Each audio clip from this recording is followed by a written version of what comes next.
വരികയാണെങ്കിൽ വിപണന വേല എല്ലാവരും കൂടി സംഘടിപ്പിച്ച് ചെയ്യാൻ വലിയൊരു കാര്യമായിരിക്കും. അതെല്ലാം നടക്കട്ടെ.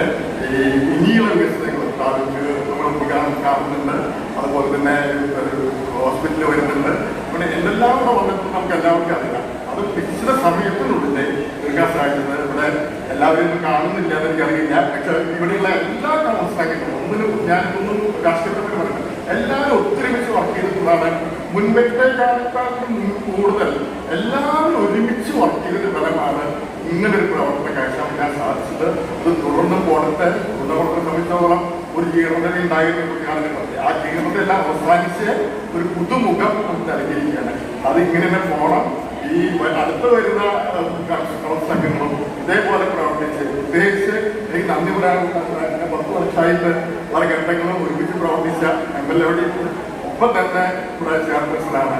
ഇങ്ങനെ ഒരു ഞാൻ പല ചെയർപേഴ്സണോട് സംസാരിക്കുമ്പോൾ എനിക്ക് ഇടപെടാൻ സാധിച്ചിട്ടുണ്ടെങ്കിലും 10 വർഷം യാതൊരു അലോചനയില്ലാണ്ട് പ്രവർത്തിക്കാൻ സാധിച്ചിട്ടുള്ള ഒരു ചെയർപേഴ്സണാണ്.